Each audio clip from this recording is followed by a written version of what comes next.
What's up everybody, Collector Joey here, and today we have a special unboxing for you guys. Today I will be unboxing the Friendly Neighborhood Spider-Man from No Way Home, aka Toby Maguire Spider-Man. Now this suit is the most iconic suit in my opinion, but tell me down there in that comment section what your favorite suit is. Also, while you're down there, make sure you hit the like and subscribe button, and let's get to the unboxing.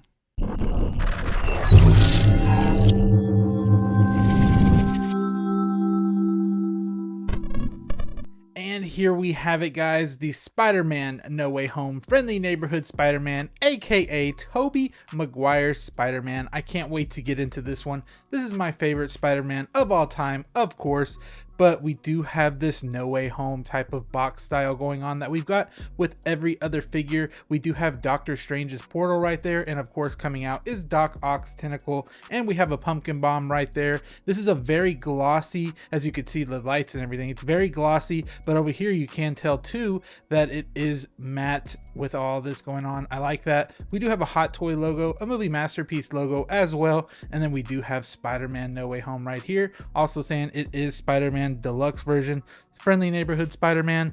We go on the left, says the same thing right there, and then if we go on the back side, we do have that legal information we usually get. Sorry, the lights are glaring off of it, but we have that awesome like red going on with this blue too, so it kind of matches the suit, which I do like. We have some electricity going on right there as well. Love these style boxes, they look awesome, beautiful texture and everything. But I'm ready to get into this one, guys. What about y'all? Let's actually see what's inside. And here it is right here. Now with all the other boxes, we usually get this sneak peek kind of view of the figure itself, and I could see that awesome diorama base, but there is more art going on around here. So we do of course have Spider-Man on this side, but you could see the ripped, I guess, multiverse, as you could say, the portal coming through. This is with all the other figures as well. It always comes to the back and everything. We got an awesome Spider-Man symbol right there as well, saying Hot Toys again. But that's what the art looks like on the back. Now let's look at the figure and everything that's inside.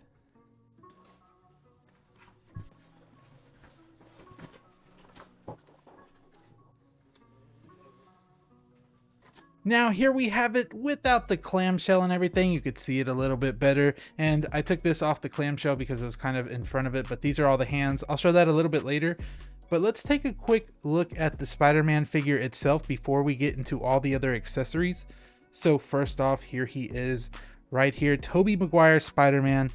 Oh, this is iconic, guys. It's crazy how iconic this is. And I'm wondering what mask I got and how bad it is, because I know a few people have got messed up masks, but mine doesn't seem to be too bad actually. There is that seam though. Oof, I can see it already kind of. It's really bad, and you would think that they would kind of, you know, get rid of that with this Spider-Man, but this is what the mask looks like. This is what I got. It seems pretty lined up right here. Not crazy lined up, but it's good enough for me. It's just that seam right there, as you can see, it's terrible. But from the neck down, absolutely beautiful colors, but we'll go through that here in a minute. There's the back. Let's actually look at everything that we have that he comes with, and then we'll get back to the figure itself. Now we have a lot to go through with this figure, so first off, I will start with these hands right here. So I do want to show these hands off. I kind of took the plastic off so we could see it a little bit better. So first, we do have some web shooting hands right here. Also some, I guess, relaxed hands as well. And then some fighting pose hands if you don't want to have him, you know, in a fist or anything like that. And then we have some pointing hands so you can point at Andrew and Tom. And then we have this hand holds the web. It has like a hole down the middle so it can hold a web. And then this one as well is kind of a different one. I don't know what you would say like this one is, but this is what it looks like. I don't know yet what. Oh, it holds that device, that the cure, so that's pretty cool as well. But there's that. There is two more fists on the actual figure, but there you go. This is what you get with the hands. I'll just get this part out the way. We do have all these different web action and things like that. Same thing we usually get with all the other Spider-Man. It's nothing that we haven't seen before, but I thought I'd show you guys this. It's just the basic webs. Then it looks like we get this with the special edition. This is the Doc Ock tentacle. Now this one is different, so this isn't like what you get with the other Doc Ock, with the actual Doc Ock where there's spaces in between, which is very weird. I didn't know that.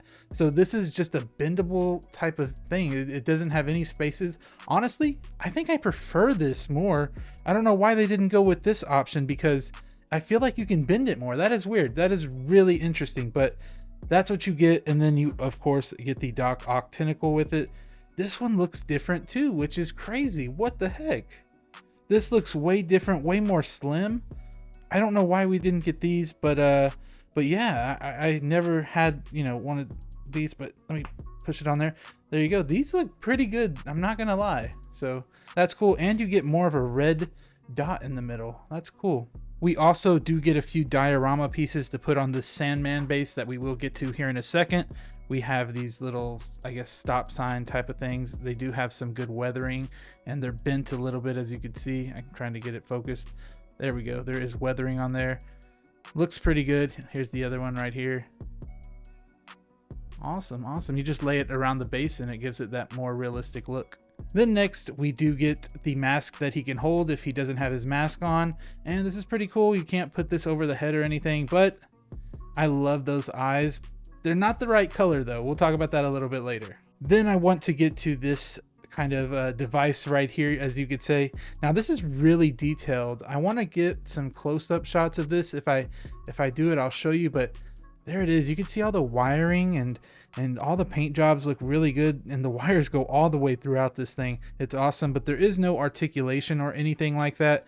So this is what cured Sandman, I believe, and what they threw at him, and Toby held this and it like spun. So this is what that is right here. Awesome looking piece. Last accessory that we do have is the other head sculpt, which is the Toby Maguire head sculpt. Here it is right here. Hopefully it doesn't, the seam line doesn't look bad on the figure, but boom, there he is. It looks pretty good. I like it. I think it looks awesome. Let's give y'all a little bit more up close view of that. Now I can see where people said the neck looks really skinny, I guess you could say, and it does, but the head sculpt itself looks amazing. It just, yeah, this is very thin. The neck is very thin, but there you go. That's what it looks like. Awesome likeness to Toby Maguire. And then we do have the fabric going around the neck too, which I hope doesn't bulge out too much, but we'll see. And last but not least, we have that Sandman base. Now, from what I heard, I'm not looking forward to this at all. Not that it doesn't look good, but I heard this shed sand, like actual sand, and we have a black background going on here, guys. So we're gonna see how that works out. If it gets all dirty, you know why. So here we go. Let's take this thing out and see what happens. I can feel through the plastic that it has pretty cool texture to it. So let's get this thing all opened up. Oh wow, that's great, bro. It's like sandpaper. Okay, yo, hold on. Let's see if any sand comes out. Okay, so here it is right here, guys. This looks really good actually in person. This looks a lot better than I thought. This is amazing. It does feel like sandpaper, very gritty sandpaper, if I could, you know, really compare it to anything. But this is probably one of the best bases I have ever seen, honestly, in my opinion. This looks great, man. And I know that you can turn the head a little bit. Yeah, you can turn it, like if you want him to look a little bit more over here, and you could turn it back this way, but awesome. And then we do have some construction. I don't know if you can see it back there with all the shadows and everything. There is some construction right here, and you can plug in the flight pole right here as well, so it's covered by all the sand. Let's look at the back of it though. Look at this.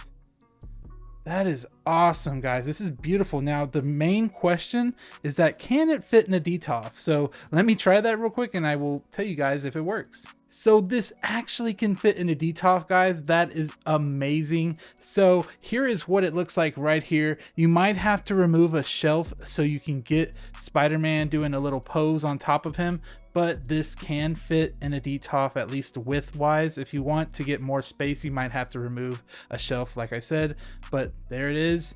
Awesome base. 10 out of 10 base. Anyways, let's get back to the figure itself. And back to the figure itself. Look at this, man. This is so iconic. This suit, this spider emblem, to me at least, this is the most iconic Spider-Man that you can get. And I feel like it doesn't disappoint. The only disappointing thing is this mask. Now, I have a pretty good mask. It's not too bad. There is a very bad seam up here, like I said earlier, but you know, I'll kind of get over that. I just feel like the eyes aren't accurate on this one. As you can see, we have the eyes, but they're painted in black, which might be accurate to No Way Home, and the mesh might be accurate to No Way Home inside of the eye, but I feel like the eye should be a different type of material, the inside, and then this black outline should be a gunmetal gray, but that's more accurate to the older Spider-Mans. On No Way Home, I haven't taken a lot of looks at the actual, you know, costume design, but I just love the other way the Spider-Man suit used to look back in the day. But here's the back as well. There you go, right there. And this looks good. Look at the Spider-Man emblem too. Beautiful, and you could see kind of the texture we have on here. Now this might be that material that you can pose up and everything, and over time it will snap back into place and look just like this. So I love Spider-Man's for that, but I do have a figure I want to compare this to real quick, so let's take it out. So here it is, the Toys era Spider-Man. I forgot what his actual name was, but I believe it's the variant. But this is what has been in placehold for my Tobey Maguire Spider-Man. As you could tell, there's a lot of differences on here, especially that Spider-Man emblem. That's very, very much better on this one. But, you know, this was just a placeholder. It's a lot more blue throughout the blues on here. And there was a lot of scrunching at the ankles and at the arms as well. But this was a good placeholder for the time being. So here's what the back comparisons are between them. I mean, it's good enough if you don't want accuracy, but you still want that look. But this one, guys, this one's awesome. So I just wanted to show that quick comparison from the Toys era variant, I believe it's called. If I'm wrong, let me know. But there you go, side by side. Beautiful look. That is so cool. So I do want to get into some articulation. So I do basic articulation, guys, so this is nothing crazy, but of course you can turn the head a little bit, not 360 though, because you do have this suit pulling right here, but you can go pretty much left and right that much. And then we do have the arms, which are on a ratcheted joint. You can make that go way past 90 degrees. And then we do have front forward right here, or forward right about that much, which you can see it is pulling on the suit, but not too bad. And then backwards, this is very posable. I could say that this can probably go more like that, but this is awesome. We do have a double jointed elbow, of course, that can go to about that far. And then we do have the legs, which are on a ratcheted joint as well.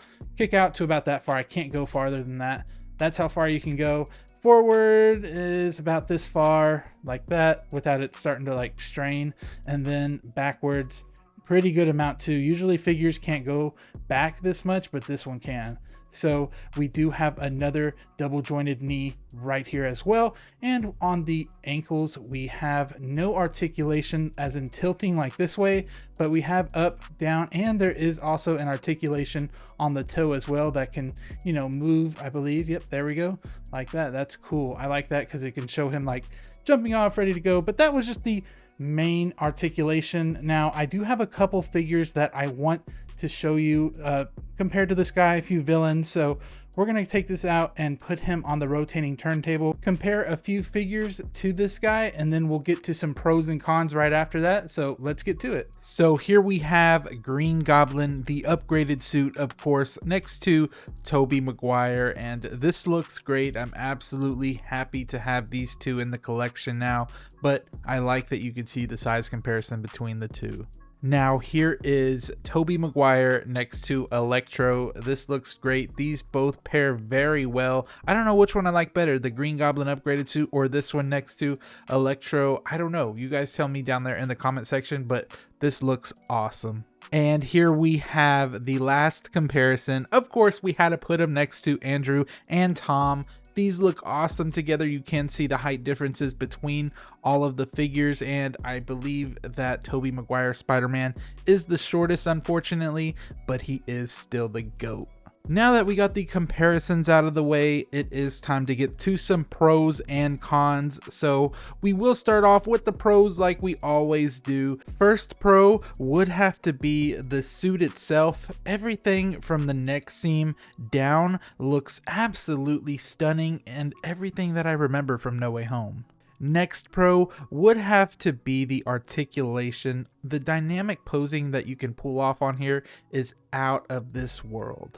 Along with the articulation is the material that they used on the Spider-Man suit. Now this is one that, you could pose up and everything, and then if you put it back to normal, the suit will actually uncrinkle itself. I love that type of material. Another pro is that I feel like Hot Toys has perfected the scrunching of the suit around the ankles on this one. They've been doing that recently with the recent Spider-Mans, and I feel like it's projected on this one as well. Next pro would be the Toby Maguire head sculpt. The likeness on here is outstanding, and it looks just like how we saw him in No Way Home. Last but not least is this beautiful base. This is such an amazing base because it looks and feels like sand. A great detail is that you can see the different rocks and construction pieces in it, and it's a bonus that it comes with the tentacle as well. And of course, with all our pros, there is some cons. So I will start off with the first con here, is that the lenses don't look as accurate as I'd like them to be, especially the inside mesh does not look good. I know in No Way Home, the eye outline is black and this is accurate, but the inside was more of a white. So I don't know why they changed it to silver on here. Also, this figure had a lot of trouble balancing by itself. I needed to grab another base that I had, but if you're just wanting to have this without a base, it's going to be hard to get it in a very stable pose. Now, there is a very annoying part of this base, and it is kind of cool, but it is a con, is that this thing sheds a lot of dust or sand, you can say. You could see it all over a black background, and if you have black shelves, this is going to look terrible. Another con that I do have is the terrible seam line on the top of the head. It just looks horrible to me. I feel like Tom and Andrew's Spider-Man masks were a bit better. And the last con that I do have is that seam line on the neck looks horrendous. The bulge from that seam line cannot be overlooked and destroys the look of a seamless body. Now, with all that being said, I am going to have to give this friendly neighborhood Spider-Man Toby Maguire an 8.2 out of 10. For me, I absolutely love this character, so I'm going to be a little bit more harsh on the accuracies, but it seems like everything that is wrong with this figure is from the neck seam and up. The suit itself is beautiful and I can't get enough of it. Hopefully down the line Hot Toys can figure out how to perfect the mask and lenses. From the Sandman Base to the iconic Spider-Man symbol, to the amazing head sculpt and beautiful suit design, this is a figure that I feel like all Spider-Man fans will enjoy, especially if you like No Way Home and have all the other Spideys. They will complement each other perfectly. Anyways guys, let me know what you think about this figure in the comment section below. Do you have this figure? Do you have him on pre-order, or just skipping it altogether? While you're down there in those comments, make sure you hit that like and subscribe button if you want to see more reviews like this. And remember, collecting is a sport. It's been Collector Joey. I'll see you on the next one. Peace.